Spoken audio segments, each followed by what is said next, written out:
Olá, estamos iniciando o podcast da ASEC, Associação dos Empresários de Cumbica, em parceria com a FIG Unimesp, essa importante instituição de ensino da cidade de Guarulhos, onde estamos aqui, no campus Vila Rosália. Eu, Roberto Marchiori. E eu, Clédson Bernardo. Juntos somos entrevistadores desse podcast. E hoje nós temos uma convidada muito especial, Cláudia Santana. Tudo bem, Cláudia? Tudo bem, que prazer estar aqui com vocês. Prazer Muito obrigada pelo convite. Seja bem-vinda. Nós que agradecemos. Obrigada. Cláudia Santana, ela é especialista em comunicação estratégica e oratória voltada ao ambiente corporativo. Com anos de experiência na capacitação de líderes, ela atua na formação de porta-vozes, no desenvolvimento de comunicação assertiva e na gestão da reputação empresarial. Cláudia, que legal, viu? Uma pauta bem interessante. Vamos conhecer um pouquinho do seu mundo, né? Da questão da oratória.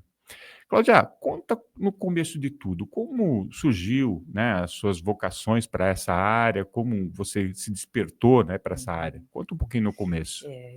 Eu fiz jornalismo na PUC. Que legal. Sempre fui uma fã do mundo de palestras, dos livros, enfim, da palavra. E desde cedo eu percebi que é através da palavra que a gente pode se comunicar com as pessoas. Isso é muito importante, porque, na verdade, as pessoas importam. Então, antes de um negócio vem uma pessoa, antes de uma ideia, geralmente a pessoa é a portadora. E aí, no jornalismo, ele me permitiu fazer entrevistas e entrar nesses mundos todos, né? Porque eu sou uma pessoa muito curiosa e sempre gostei de novidades. Então, através do jornalismo, dizem que a gente sabe um pouquinho de cada coisa e não se aprofunda. Mas é que cada pessoa que você entrevista, você descobre um novo universo. Que é como hoje, nesse bate-papo, nós vamos saber um pouco mais da comunicação e da oratória. E depois do jornalismo, eu passei pelo SBT, passei pela Rádio CBN, eu me interessei muito pelo mundo corporativo, abri uma agência, e aí comecei a ver que as pessoas tinham muitas dificuldades em se relacionarem no ambiente corporativo, seja através dos líderes para os funcionários, ou através até da própria empresa em se comunicar com os seus públicos, que são os seus parceiros, ou a imprensa. Então, eu vi ali uma oportunidade de ajudar essas pessoas, porque as mesmas técnicas de comunicação que eu aprendi, que servem para falar na imprensa, elas também se aplicam aos ambientes corporativos. E percebi que os líderes, muitas vezes, precisavam ainda mais dessas ferramentas. Por quê? Porque eram pessoas de outras áreas, às vezes engenheiros, médicos, muito bons nas suas especialidades, mas eles tinham dificuldade em quê? Na comunicação humana. E isso é fundamental, seja para uma empresa, seja para uma pessoa, seja para um líder, porque sem as pessoas nós não fazemos nada. Nós precisamos realmente delas para que elas acreditem nas nossas ideias e possam colaborar com as nossas empresas. Bacana. Cláudia, olha só, primeiramente, obrigado por aceitar nosso convite, estar aqui no podcast ASEC, tê-la você aqui é muito importante para o nosso público, porque comunicar é extremamente importante para todas as áreas, principalmente para as lideranças que estão nos assistindo, porque quando a gente fala em negócio, a gente precisa falar do nosso negócio, se posicionar, ter uma marca bem posicionada, né? Mas fale para a gente, qual é a importância da comunicação para a liderança corporativa? O mundo está cheio de ruído, né, Clédson? Sim. Primeiro, eu agradeço muitíssimo o seu convite, é um prazer. Mas o mundo está cheio de ruído, e são muitas pessoas, muitas vozes. Então, aquela que se posiciona melhor, que se comunica melhor, ela naturalmente se destaca, se eleva. E muitas pessoas confundem o falar bem com aquela voz impositiva, aquela voz austera. Na verdade, muitas vezes isso não é um bom posicionamento, porque afasta as pessoas. O líder hoje já não lidera pelo medo, ele lidera pela aderência. Então, as pessoas precisam se tornar fãs das ideias para que elas possam acompanhar os líderes. Os líderes de toda a humanidade se posicionaram através da fala.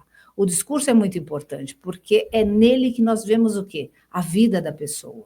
Se o olho dela brilha, o quanto ela realmente está entregue naquela ideia, o quanto de humano tem dela dentro daquilo que ela está fazendo, ou se é uma voz fraca, se é uma voz sem embasamento. O ser humano, nós temos ferramentas incríveis, porque nós não acreditamos só na palavra. Como a palavra escrita é um papel frio. Você não sabe o tom, mas a partir do momento que o líder abre a sua voz e faz um discurso, por isso que em toda a história da humanidade o discurso é muito importante. A gente sabe que os povos antigos, as histórias eram passadas de tradições, era via ouvido, de boca a ouvido, porque ali tinha a síntese de toda a entrega do que aquele líder queria passar, da vivência dele. Não eram palavras vazias, eram palavras do que ele realmente acreditava e vivia.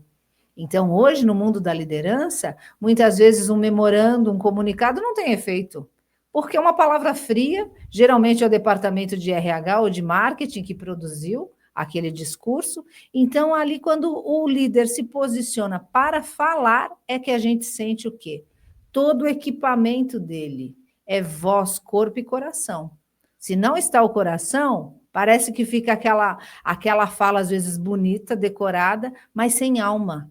E isso não dá aderência, isso não dá credibilidade, isso não gera o que a gente quer nas pessoas, que é geralmente o quê? Despertá-las com as nossas ideias. E uma das dores das empresas hoje é a falta de mão de obra qualificada, inclusive, assim, mão de obra em todos os tipos, na verdade, né? Qualificada e não qualificada, tá difícil mão de obra.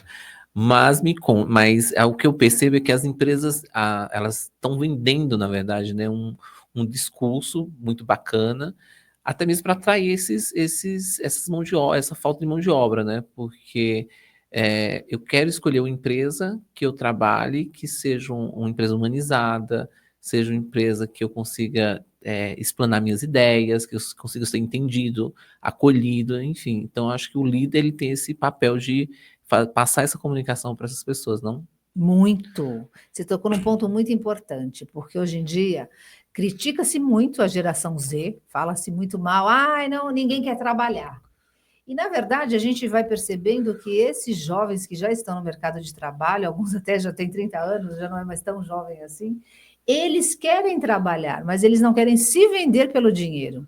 Então, aquela cenourinha que as empresas colocavam, né? Olha, vem trabalhar porque você vai ganhar um salário, isso não é suficiente mais. Porque o ser humano, a gente não se reconhece apenas quando você trata do que você precisa de essencial. As pessoas que ainda precisam do dinheiro apenas para sobreviver, elas se submetem a muitas coisas. As pessoas que já estão no nível acima, elas querem um outro preenchimento. Elas querem ser reconhecidas. Elas querem ter uma causa pela qual se entregar. Simplesmente vender o meu tempo 8 horas por dia para fazer algo que eu não acredito, que não toca o meu coração, que não mexe com a minha criatividade, que eu não me reconheço no que eu faço, é apenas mecânico, as pessoas estão fugindo dessas tarefas. Elas não querem mais. Essa geração talvez seja a primeira que esteja exigindo na prática aquilo que as empresas dos anos 90 e 2000 colocavam lá, missão, valores, eu acredito no meio ambiente, você é da área do meio ambiente, muitas falam da boca para fora. Aí chega na hora da organização, na cultura do dia a dia, não existe uma prática de ESG, não existe um respeito humano. Então, essa geração veio quebrar isso. Então, elas querem mais do que o Pix, mais do que o salário e o dinheiro. Elas querem ser úteis. Então, elas querem se colocar diante de ideias grandes. Porque a gente fala todo dia, né? O mundo não vai mal, não tem tanta coisa por fazer. A gente não vê uma queda de valores, uma queda de tudo que a gente vê de humanidade, de respeito, de segurança. Tudo isso a gente pensa assim, na hora da empresa não tem nada a ver. A empresa foi feita para ter lucro. Será? É o que as pessoas já estão questionando e a sociedade. É legítimo o lucro da empresa, mas não a custas de vidas humanas. Por isso que temos segurança do trabalho, nós fomos evoluindo muito. Nós não estamos mais no tempo da barbárie. Hoje existem muitas leis, não é, doutor? Claro. Muitas leis para respaldar, mas agora as pessoas chegaram num outro nível. Além das leis básicas, elas querem ter direito a sonhar, a se sentir parte de algo grandioso. Nossa, eu estou construindo algo melhor para o mundo. Às vezes eu falo assim, mas o trabalho é muito técnico. Às vezes é para criar o quê? Uma bomba que vai puxar energia de um rio. É um processo. Mas se a pessoa vê a importância dela nessa cadeia e a importância da empresa para a sociedade, ela começa a ter um outro valor, um outro relacionamento com a empresa. Mas muitas vezes ela não percebe, nas empresas não há espaço nem para essa paixão, vamos dizer assim. São palavras que foram soterradas porque venderam a ideia de que a gente tem que ser o quê? Uma máquina de trabalhar, e aí nós estamos na era do quê? Das doenças mentais. As pessoas estão com diversas síndromes, elas estão exaustas emocionalmente. E grande parte disso vem porque elas também não se reconhecem dentro da empresa e não têm um bom diálogo. Hoje a solidão nas empresas já é citado como uma próxima grande síndrome. As pessoas trabalham em conjunto e estão sozinhas. Como que é possível isso? Porque não existe comunicação entre elas. Só existe uma formalidade, uma proforma. Então, muita gente insatisfeita, trabalhando juntas para um resultado que não vai ser satisfatório, concorda? Verdade. Porque quando a gente faz algo que faz o nosso olho brilhar, a gente se entrega de verdade. É verdade. Aí você trabalha 8, 10, 20 horas. É um comprometimento, na verdade. A gente nem trabalha, né? Quando a gente faz o que a gente gosta, não fala que é um trabalho, né? Flui, né? Flui, exatamente, doutor. E como é que o empresário ele adota a comunicação como forma estratégica para a empresa dele? E o que diferencia essa comunicação de forma estratégica da funcional? Eu acho que sempre tem que partir de como ele se comunica. Essa comunicação engessada, que às vezes a gente traz já para o mundo corporativo, ela não funciona. Porque eu vejo líderes, eu tenho clientes que são extremamente simples e diretos. Eles gostam, têm uma linguagem mais acessível. Por que você vai elaborar demais a comunicação ou sofisticar? Evidente que você precisa ter padrões, ainda que o líder seja muito aberto. Não é tudo que você comunica e de qualquer maneira. Precisa ali ter uma forma, mas você não precisa engessar. Tem empresas que são muito rigorosas, que a pessoa era muito simples, aí cria-se um departamento de RH, que acha bonito falar de determinada maneira, porque estamos no mundo corporativo. Eu digo que não tem essa de mundo corporativo, porque no mundo corporativo ou sem corporativo existem pessoas. Exatamente. Né? Gosto muito do Cléison, que ele diz que tem um departamento, não é mais de RH, é um departamento de gente. Você vê como é curiosa essa evolução, né? Eu sou do tempo do DP, do Departamento Pessoal. Já houve um passo importante na questão do RH. Agora, com essa questão do analisar a pessoa, essa transição é muito bonita, né? É bonita. Porque demonstra que a sociedade não está estagnada, ela está olhando o ser humano, né? Apesar de tudo, estamos evoluindo. E o bacana, Marchiori, é que as empresas que não entrarem nessa nova era, nesse novo movimento, ela tende a ficar para trás. Sim, né? sim. Eu sempre falo para os meus clientes que existem duas perspectivas do cliente e dos funcionários. O cliente é lucro, e está tudo certo, não tem problema. O do funcionário é bem-estar. E da área de gente é os dois. Então a gente vai trabalhar para dar lucro para o empresário e vamos cuidar do bem-estar dos colaboradores. Os dois juntos, no final, dá resultado para todo mundo. Maravilhoso. Então, essa é a fórmula. Porque as pessoas querem se sentir bem. E quem pensa assim, realmente sai na frente, né? Porque se não tiver essa visão hoje, fica parado naquele tempo do DP, né? DP. Tem coisa mais impessoal do que um DP, não é verdade? É verdade. A gente percebe isso. Na verdade, a comunicação é uma coisa espontânea, porque o ser humano nasceu um ser sociável. A gente só se realiza quando se vê no outro. O grande problema é que as pessoas hoje também são muito voltadas para a competitividade. Então, em algum momento do mundo corporativo, vendeu-se a ideia, olha, deixa eles competirem, porque aí o Zezinho vai trabalhar mais do que o Joãozinho e um vai puxar o outro. Isso não é verdade. Isso criou o quê? Pessoas que boicotam o trabalho do outro. Então, para a empresa, isso não é bom. Porque não é uma competitividade saudável, né? Não é saudável. Não puxa para o lado de lá, o outro puxa para cá. Quando você troca o líder do departamento, ele tira tudo que foi, parece político, né? Joga tudo fora e implanta o sistema dele, as pessoas dele, quer dizer, é o núcleo dele. Então, é muito comum a gente ver algumas empresas grandes que têm núcleos setorizados, parece uma guerra. E quem perde isso é a empresa. Sem dúvida. Mas ela é que lá no fundo estimulou essa competitividade que é velada. E aqui somos todos amiguinhos. Isso não funciona. A gente tem que... eu gosto sempre de adotar uma coisa que eu aprendi na minha escola de filosofia, que eu sou estudante, que é justamente para a gente se dar bem, existe um respeito. Isso é fundamental. Eu te respeito não pelo seu cargo, nem pelo que você está acima ou abaixo, pelo ser humano que você é. Isso é um respeito à pessoa, exatamente, a gente. E eu não olho o que nos diferencia. Você, por exemplo, pode gostar de música clássica, ele de rock, eu de sertanejo. Cada um gosta de uma coisa, de um prato, de uma cor, de um programa, né? Nós temos muitas diferenças. E olhar para elas só faz com que a gente fique cada vez mais o quê? Dispersos. A gente tem que olhar para o que nos une. Então, se nós estamos numa empresa, nós já temos um grande objetivo em comum. Gente, vamos fazer essa empresa dar lucro? Porque se ela fechar, nossa, eu perco meu emprego, você também. Então, vamos já voltar para esse ponto. E a partir desse ponto, a gente começa a trabalhar, a mapear o que temos em comum. Porque aí vem os departamentos. Departamento de comunicação, lógico, vou encontrar pessoas da minha área, então a gente já tem uma afinidade.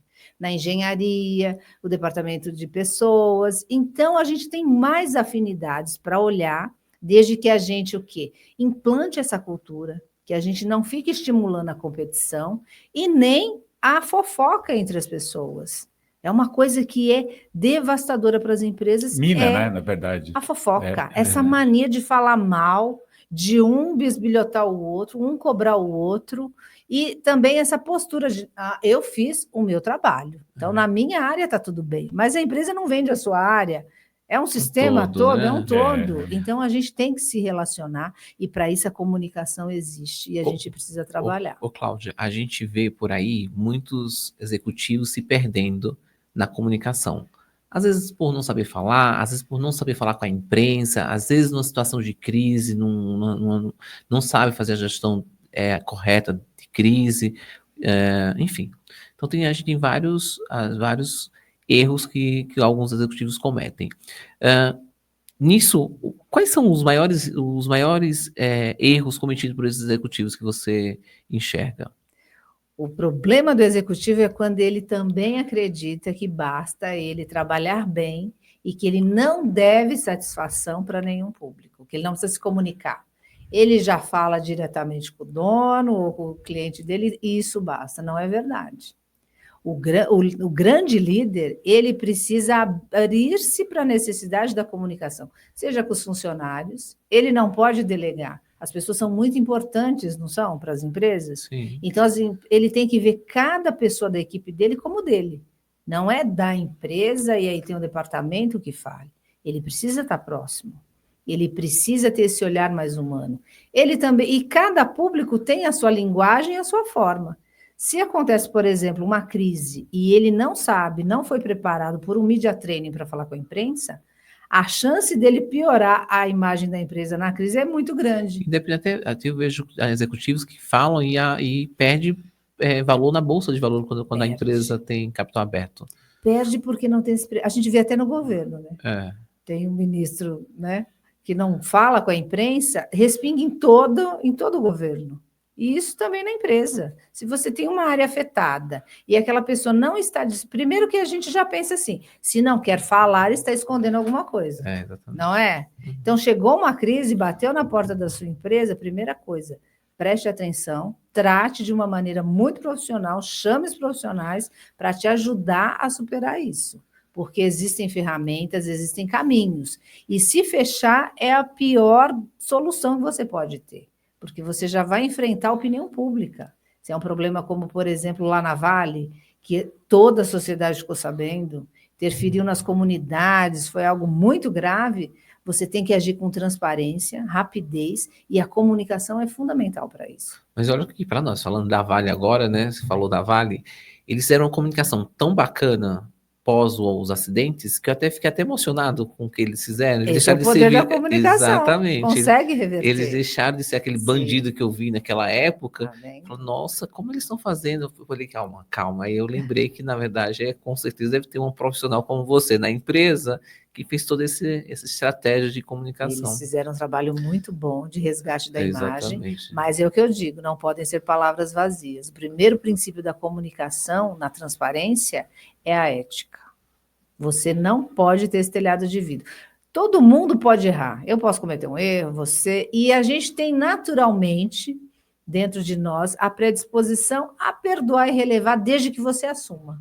Sim. Então, você errou, você empresa, assume o erro. Todo mundo vai entender, porque todo mundo pode errar. Claro. Mas corrija. Você não vai ficar estendendo aquele erro por muito tempo. Você já precisa imediatamente mostrar que você está agindo com soluções eficientes e rápidas. Que nem lá no caso, dar amparo para toda a comunidade, assistência, abrir realmente para mostrar o que aconteceu. Você não pode tentar camuflar o seu erro, fingir que nada aconteceu. Você precisa realmente ter essa transparência. Mas também, a partir dali, você não vai incidir no mesmo erro. Isso é imperdoável. Sim. Né? As pessoas podem relevar e perdoar uma vez. Duas, nem mãe, né? Acho que só mãe perdoa, assim, não é possível. Mas a ideia de você despertar no líder essa necessidade de melhorar a comunicação interna e externa, eu vejo que em grandes corporações como a Vale, me parece uma coisa meio natural que há esse despertar da necessidade. Mas líderes de empresas familiares, por exemplo, a resistência deve ser muito maior. Como é que você monta a tua estratégia para isso? Muito grande. Eu digo para eles que a comunicação é o que faz... Toda empresa nasceu de um sonho. E nasceu naturalmente de um líder. Porque esse fundador conseguiu vender a ideia dele para os colaboradores, tanto que ele atraiu pessoas para trabalhar no sonho dele, e depois a família foi crescendo e ele também conseguiu vender o sonho para o filho, ou para a filha, para a mulher, enfim, criou-se ali a família tomando conta da gestão. Este sonho inicial precisa ser passado para a próxima geração. Por isso que geralmente há o conflito quando o sonho é só do fundador. Aí a pessoa vai pegar o bastão, ela já não tem aquele brilho no olhar. Ela já não é aquele líder que ama, né, aquele propósito, não está comprometido com nada daquilo. Não é a vida dele. Como é que ele vai ser um líder, um bom líder? Se ele não é apaixonado, como é que ele vai pedir para que um cliente compre deles, né, ou que trabalhe para ele com a mesma paixão? Então, a gente precisa estruturar ali quem realmente pode ser o porta-voz da empresa. Tem gente que realmente é muito fechada e não gosta de aparecer. Nesse caso, a gente precisa instituir sempre pode ser o CEO, pode ser alguém da família que vai representar. Né? Tem que ter um porta-voz. O que não pode é ninguém falar pela empresa nunca. Porque na hora que precisa, e se só aparece num caso de crise que vai ser cobrado, o resultado é muito ruim. E mesmo dentro da empresa, alguém precisa estar dando suporte, mostrando que aquilo ali, quem é a pessoa, né? Quem é o ser humano que representa essa empresa. Então, ser líder, além de ter que saber tudo sobre venda, sobre a gestão, sobre a administração, finanças, etc., etc., precisa colocar a comunicação. Bacana. Muito bom, muito bom. Você vê que, na verdade, a gente enxerga isso... talvez pela nossa participação mais ativa na sociedade, mas muitas vezes o empresário ele é solitário, ele fica, né, você falou da solidão, não só da solidão do funcionário, que é uma verdade, mas a solidão do empresário, né, do dono da empresa, que fica meio sem entender esse mundo corporativo, né? Isso é ruim, porque muitas vezes acaba não tendo a sucessão, né? Ele morre com o sonho dele. Ele né? morre com o sonho dele. E nada mais triste, né? Porque ele batalhou para isso vingar. Agora, a solidão do líder também é muito complexa. Ele não pode se abrir porque tem as estratégias de negócio que ele não pode dividir com qualquer colaborador e, às vezes, nem com o próprio time. E também as pessoas que ele vai se abrir, elas não têm a vivência, porque elas estão em outro patamar. Mas para isso existem clubes de empresários. Sim. A gente conhece alguns muito bons. A ZEC é um clube de empresários. É um dos papéis da ZEC. Exatamente. E a gente quer potencializar isso. Exatamente. Né? Então, meus queridos, venham para a ZEC. Porque aí você vai conversar com outros líderes que passam por problemas semelhantes, encontrar novas soluções, ouvir outras ideias. É muito importante. A gente sempre está vendo, a comunicação tem tudo. E né? Isso é muito bacana você falar sobre isso, porque assim, a ZEC, eu estou há mais ou menos uns 10 anos na ZEC. E a gente aprende muito, sabia? Com os outros empresários. Nós temos grandes empresários na ZEC, como associados, né? E eles ensinam pra gente bastante coisa, de forma até natural. Não é nem intuitiva, não é aquela coisa de escola, eu vou te ensinar isso. Não, eles ensinam a história, as histórias são bem motivadores, a gente se inspira nas pessoas. Inclusive, Marchiori, uma das nossas associadas foi uma das que prefaciou meu livro, que é a Loredana Glass, que é uma empresária, uma mulher empresária, que é super engajada com esse mundo legal. corporativo e que ensina muito para a gente todos os dias. É isso que você disse. A troca é natural e espontânea. Por quê? Porque é humana. Se você é ser humano, você já está dentro dessa caixinha humana, você já vem com essa ferramenta, com essa necessidade de transbordar, de transmitir para alguém e também de ouvir. Então, sempre é uma troca muito boa, muito saudável.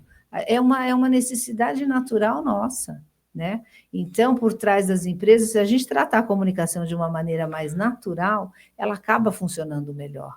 Não precisa ser tão engessada, tão, sabe, sofisticada, tão compartimentalizada. A gente pode permitir e deve que as pessoas conversem entre si, porque se a gente consegue fazer até com que elas estejam mais próximas, sempre nessa linha do respeito, cada um respeitando o seu colega e tudo mais, mas é que hoje a gente vem dessa competição que não é saudável. A gente esqueceu que realmente nós somos uma espécie, né, que trabalha mesmo coletivamente. E nas organizações, sem isso, ela não pode existir. Ela não vai ter como ter sucesso.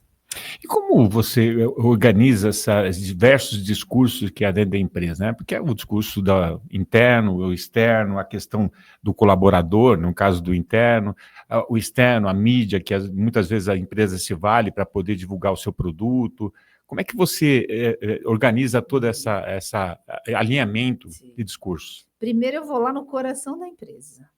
Eu vou lá no centro dela, que é o quê? A alma do negócio. É onde fez a sementinha germinar, que é o sonho do empresário.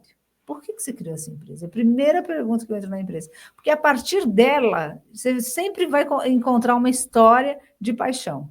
Alguém que era muito obcecado com uma ideia, que queria encontrar uma solução, que queria criar uma empresa, enfim, fazer uma coisa diferente. E a partir desse sonho, ele foi trabalhando, foi motivando outras pessoas e a empresa foi crescendo.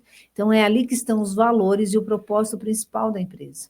Sem esse resgate, qualquer comunicação que a gente faça, ela não vai fluir porque ela não vai ser o quê? Verdadeira, ela não se sustenta.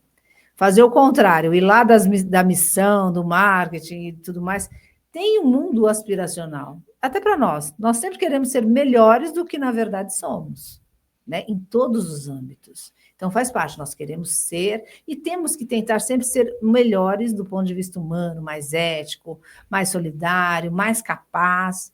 E isso acontece com as empresas também. Então, muitas vezes, tudo aquilo que está lá é o que ela quer ser, mas não é o que ela faz hoje. Então, a gente precisa ter esse discernimento, saber o que ela é de verdade e saber o que ela quer se tornar. E, a partir disso, traçar as estratégias da comunicação, para que ela seja fluida, natural, verdadeira e assertiva. Mas quando você coloca em cada um dos públicos tem o seu formato e a sua exigência. Se você está num chão de fábrica, a linguagem precisa chegar de uma maneira mais simples, mais limpa, mais objetiva, mas com humanidade. Mas se você coloca sempre os filtros de respeito, porque você teve essa consideração, a informação não ficou só lá na diretoria e todo mundo se acha melhor porque sabe de algo que o pessoal que está lá na linha de produção não sabe. Pelo contrário, vamos abrir. Faz um comunicado para todo mundo.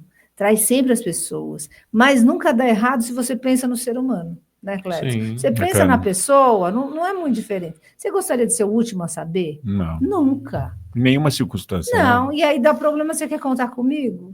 Não tem como. Então, a gente precisa realmente pensar. Pensa no ser humano, pensa como você gosta de ser tratado.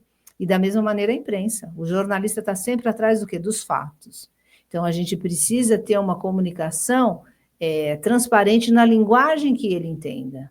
E dar as ferramentas, porque muitas vezes é muito favorável. A imprensa, todo mundo picha muito, fala muito mal, mas se você faz um lançamento e você sabe colocar aquilo na imprensa de uma maneira, né, de inovação, do ponto de vista ou da sociedade, algum produto revolucionário que vai ajudar, que é uma boa solução, a imprensa eleva a tua marca lá para cima. Você começa a vender até muito mais. É isso mesmo. Então Legal. é muito estratégico. Ô, Cláudia, junho é o mês do meio ambiente, certo? A gente aí, na primeira semana de junho, a gente comemorou a Semana Internacional do Meio Ambiente. E eu queria que você falasse como que a comunicação ela pode ajudar nas boas práticas ESG para o mundo corporativo? A comunicação é fundamental nessa área, viu, Cledson? Porque se a pessoa não acreditar, ela vai fazer porque viu o cartaz ou assistiu a palestra, 3 horas depois já esqueceu, no dia seguinte nem lembra. Ou se você falar, não, agora é regra, todo mundo vai ter que usar copo de plástico e jogar em tal lugar. Ela até faz quando tem alguém observando. Mas a gente não quer só isso, a gente quer que ela entenda a importância daquilo. Aí ela vai fazer até na casa dela. Eu lembro, a minha filha, quando estava na escolinha primária, ela já começou com isso e me cobrava. Olha que bonitinha, ela tinha 5 aninhos e me cobrava. Não pode jogar, o lixo tem que separar, tem que não sei o quê. Já é a nova geração, porque na minha estava tudo bem. A gente não tinha essa preocupação com o meio ambiente. Então, é muito saudável a gente ver porque eles veem a importância. Fala, gente, o mundo não vai existir daqui a pouco. Nós não vamos ter água, nós não vamos ter, né? Mas, na verdade, eu acho que o grande problema hoje é que a gente acha que ecologia, natureza é uma coisa e eu sou outra. Eu tenho a minha vida, eu tenho os meus objetivos, eu quero prosperar, eu quero, sabe, cada vez mais que a minha empresa se dê bem. A gente esquece que, para os gregos, você sabia que eles não tinham... seria muito estranho você chegar para um grego na Grécia Antiga e falar para ele assim, nossa, temos ações para a natureza. Ele falou, mas nós somos a natureza. Sim. Não existe dentro e fora. Não existe isso que os países ricos estão fazendo, como os Estados Unidos, junta containers de roupa, e aí leva para o México. O México que lute com aquele lixo, eles que vão ter que reciclar ou dar um jeito. Então, tudo está interligado. Então, não adianta eu usar o copinho reciclado, né, fazer tudo bonitinho, se eu não paro de comprar roupa, se eu já tenho 80 sapatos e vou comprar mais um. Tudo isso está poluindo o meio ambiente, esgotando os nossos recursos. Então, é uma consciência que a gente não tem porque a gente se vê apartado da natureza. A gente quer preservar a natureza, mas a gente não quer parar de dar voltinhas no mundo de avião, sendo que é o que mais polui ultimamente, né? Sim, exatamente. E a gente não pensa nisso. 23 vezes mais do que eu fiquei chocada, porque eu fiz o mapa. Essa é a dica. Isso. O Cláudio vai ter que voltar outro dia. É verdade. Muito bom. Passou muito rápido, nós estamos chegando no final do nosso podcast. É uma pena, porque tinha muita pauta ainda para discutir com você, para perguntar, mas você vai ter que voltar outra data. Eu volto. Legal. Venha sempre. Alegria. Gratidão, viu, Cláudia? Muito obrigada, adorei estar aqui com vocês. Espero bom. Contribuir muito mais. Legal. Obrigado. E é isso, Cláudia. Estamos encerrando o nosso podcast da ZEC, né, a Associação dos Empresários de Cumbica. E você que queira conhecer um pouquinho mais a nossa associação, www.azec.org.br. Vai lá, tem muita informação legal das reuniões que a gente terá nos próximos meses, e aí você vai poder fazer parte desse grande clube, né, de empresários, para trocar experiências e conhecer um pouquinho mais o nosso trabalho. Obrigado por sua audiência e até uma oportunidade. Até mais. Tchau. Até a próxima. Até mais.